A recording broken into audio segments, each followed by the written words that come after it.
it has demonstrated, Bharat garu. Okay Giridhar గారు, ఇప్పుడు బంగ్లాదేశ్ కూడా ఈ పరిణామాలన్నీ చూస్తూ ఉంటుంది కదా.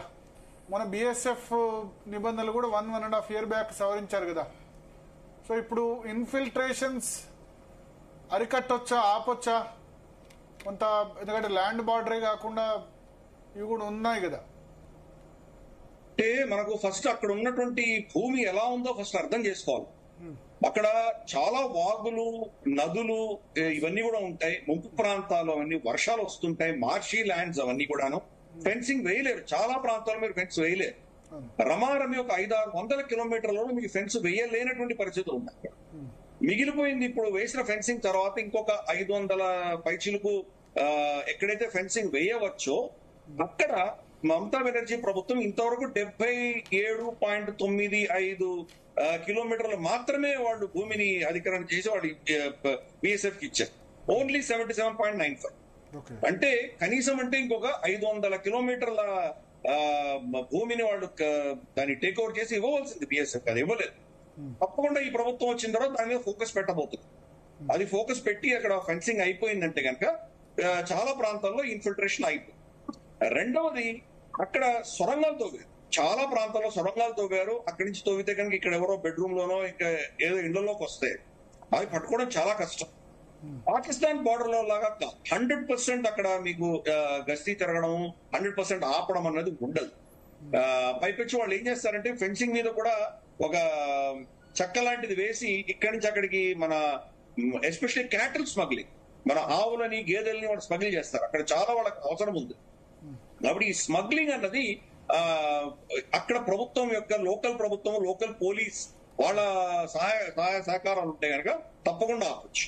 సో 2 అంశాలు, ఒకటి హ్యూమన్ ట్రాఫికింగ్ ఒకటైతే, రెండవది యానిమల్ స్మగ్లింగ్ కూడా, 2 జరుగుతుంది. మూడవది దౌర్భాగ్యమైన పరిస్థితి ఏంటంటే పశ్చిమ బంగాల్లో, అంటే అఫ్ కోర్స్ నేను మాధవి గారితో ఏకీభవించాను ఈ విషయంలో, దాన్ని పశ్చిమ బంగాల్ గానే ఉంచాలి. అంటే మనం ఈస్ట్ బెంగాల్ కోల్పోయామన్నది మనకి ఎప్పుడు గుర్తుండడానికి దాన్ని పశ్చిమ బెంగాల్ గానే ఉండాలి. ఇన్ఫాక్ట్ పంజాబ్ ను కూడా మనం ఈస్ట్ పంజాబ్ అనడమే బెటర్. మనకు ఏం కోల్పోయామో రాబోయే తరాలకు తెలియాలి. అందుకనే మనం ఎప్పుడు కూడా మర్చిపోకూడదు అది. ఎనీవే, అక్కడి నుంచి ఈ బెంగాల్లోను, వెస్ట్ బెంగాల్లోను, అలాగే మనకు బంగ్లాదేశ్ లో రెండిట్లో కూడాను హ్యూమన్ ట్రాఫికింగ్ విపరీతంగా జరుగుతుంది. అక్కడ పావర్టీ, పేదరికం ఉండేసరికి మహిళలను వాళ్ళు అమ్మడము, మనకు అక్కడ సోనాగాచి, అక్కడ మనకు రెడ్ లైట్ ఏరియాస్ కావచ్చు. బంగ్లాదేశ్ లో అయితే కనుక ఢాకాలో చాలా పెద్ద ఏరియా అంతా కూడాను రెడ్ లైట్ ఏరియా ఉన్నది. సో ఈ అమ్మాయిలందరూ అక్కడికి వెళ్తున్నారు. వాళ్ళని వేరే వేరే దేశాలకి, చైనా, థాయిలాండ్ ఇక్కడంతా ఎక్స్పోర్ట్ చేస్తున్నారు. అన్నిటికంటే దారుణమైన పరిస్థితి అంటే ఆర్గన్ స్మగ్లింగ్ జరుగుతుంది. వాళ్ళంతా పాజిటివ్ కాబట్టి వీళ్ళ అవయవాలను వాళ్ళు అమ్మేసుకోవడం, ఇటువంటివన్నీ జరుగుతున్నాయి. పేదరికంతో వాళ్ళు తట్టుకోలేక ఇటువంటి వాటివన్నీ అక్కడ జరుగుతున్నాయి.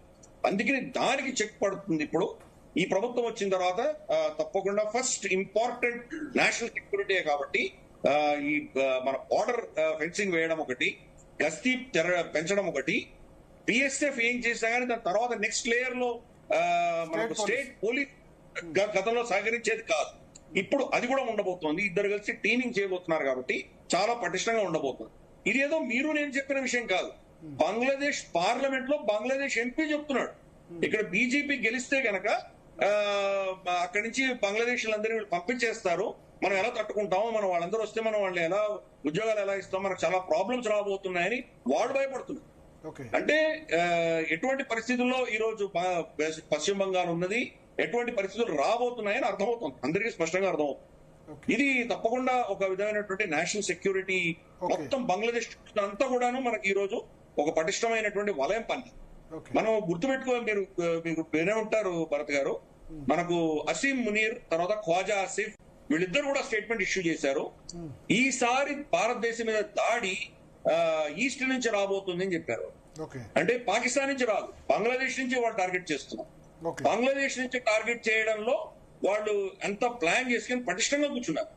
వాళ్ళ నేషనల్ సెక్యూరిటీ అడ్వైజర్ ఖలీలుర్ రెహమాన్ భారతదేశ పర్యటనకు 3 రోజులు వస్తే అజిత్ దోవల్ గారు ఏం చెప్పారో మనకు తెలియదు.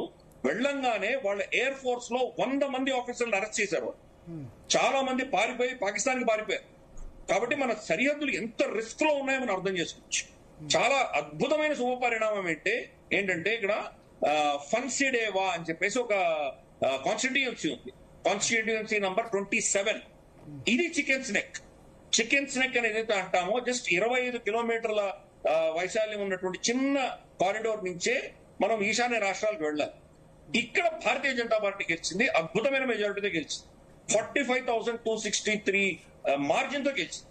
దుర్గా ముర్ము అన్నటువంటి భారతీయ జనతా పార్టీ క్యాండిడేట్ ఒక ఆయన గెలిచారు అక్కడ. సో అందుకని ప్రజలు, అక్కడ ఉన్నటువంటి ప్రజలు, షర్జిల్ ఇమాము వీళ్ళందరూ అక్కడ దాని చికెన్స్ నెక్ కట్ చేస్తే భారతదేశాన్ని కట్ చేయొచ్చు, ఈశాన్య రాష్ట్రాలను కట్ చేయొచ్చు, ఈ నెరేటివ్ అంతా ఏదైతే ఉందో దాన్ని అక్కడ ప్రజలే దాన్ని తిరస్కరించారు.